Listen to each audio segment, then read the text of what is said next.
Hi friends, இன்றைக்கி லுக்மா சமையலில் ஒரு சூப்பரான ஒரு அல்வா ரெசிபி பார்க்க போகிறோம். அதாவது பனங்கல்கண்டு கேரட் அல்வா. நல்லா நான் பனங்கல்கண்டு எடுத்து வச்சுருக்கேன். அது கூட நல்லா கேரட்டை நல்லா துருவி தனியாக எடுத்து வச்சுருக்கேன். ஒரு 6-7 கேரட்டை, ஒரு 100 கிராமுக்கு மேலே வெள்ளை கல்கண்டு எடுத்துக்கிறேன். இந்த கல்கண்டு வாங்கிக்கிங்க.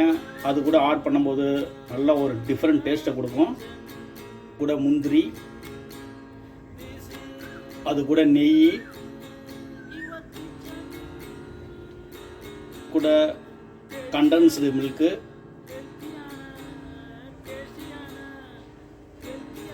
இது சூப்பர் மார்க்கெட்டில் கிடைக்கும், வாங்கி வச்சுக்கிங்க. அது கூட நான் நல்லா பசும்பால் வந்து ஒரு 1/2 லிட்டர் எடுத்து வச்சுருக்கேன். ஃபஸ்ட்டு ஒரு பேன் எடுத்து நல்லா ஹீட் பண்ணிக்கிங்க.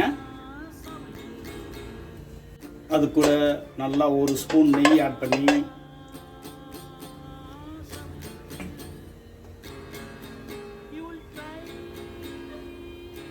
ஏற்கனவே துருவி வச்ச அந்த கேரட்டை கூட நல்லா மிக்ஸ் பண்ணிக்கோங்க. நல்லா அது கூட நல்லா ஃப்ரை பண்ணுங்க.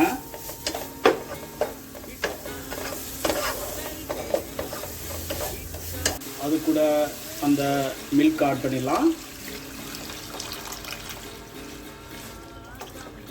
இதை நல்லா அது கூட நல்லா மிக்ஸ் பண்ணுங்க. அந்த மில்க்கு கூட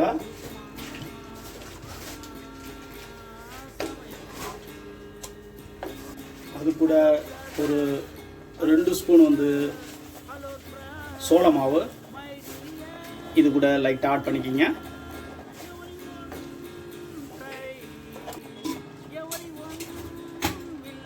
இன்னும் கொஞ்ச நேரத்தில் இந்த கேரட்டு நல்லா அந்த மில்க்கு கூட நல்லா குக் ஆகி நல்லா ட்ரை ஆகிடும். அது வரைக்கும் இதை நல்லா குக் பண்ண போகிறோம். இதை லைட்டாக நல்லா கிண்டி விட்டுட்டே இருங்க. நல்லா அடி பிடிக்காத அளவுக்கு.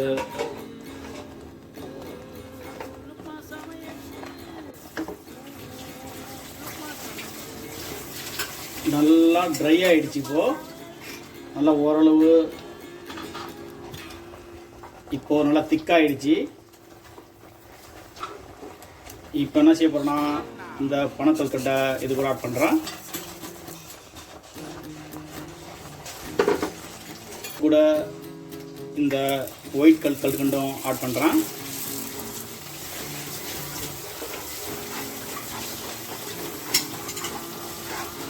இப்போ என்ன செய்ய போகிறோம்னா நெய் விட்டு கொஞ்சம் கொஞ்சமாக நெய் விட்டு நல்லா கிண்டி விட்டுட்டே இருக்க போகிறோம்.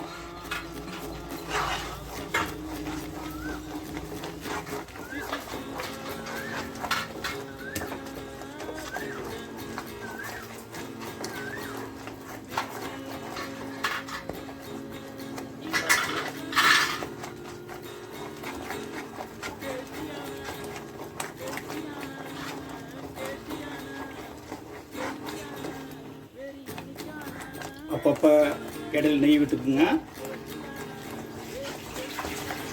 நல்லா விடாமல் கிண்டிக்கிட்டே இருங்க. எல்லாம் மறுபடியும் நெய் விடுறோம். நெய் விட்டு கிண்டிகிட்டே இருங்க.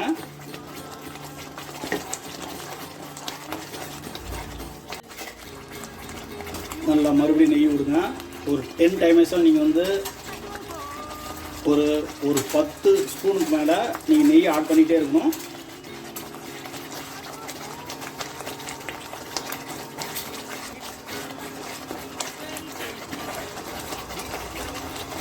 இப்போது இந்த கண்டென்ஸ்டு மில்கை கொஞ்சம் ஆட் பண்ணுறோம்.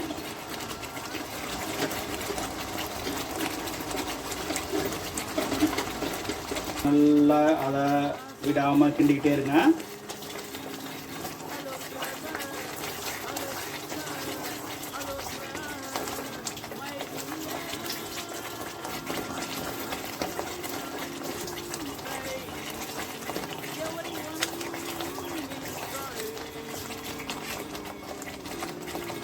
நெய் ஆட் பண்ணிக்கோங்க.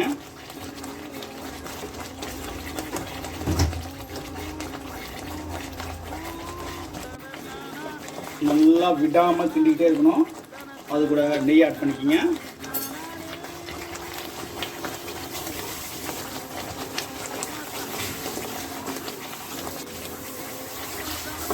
நெய் விட்டுக்குங்க.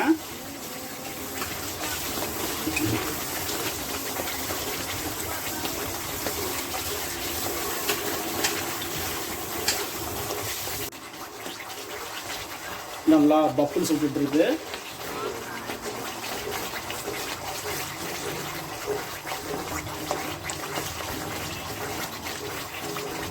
இப்போ அல்வா பதம் ரெடி ஆகிட்டு இருக்கு.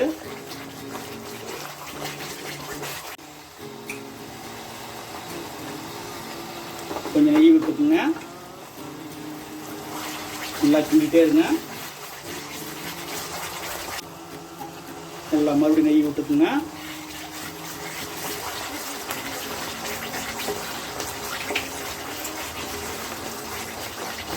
அழகாக தெரியும்.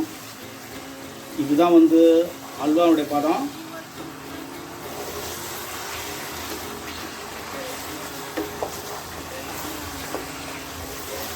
அது கூட ஃபைனலாக இந்த முந்திரி ஆட் பண்ணிக்கிறேன்.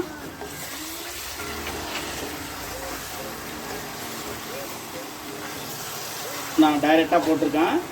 நீங்கள் வேணால் அதை நெய்யில் போட்டு வறுத்து போட்டுக்கலாம். நெய்யில் போட்டு வறுத்தா நீங்கள் எதுவும் வந்து கருகாமல் அழகாக போடணும்.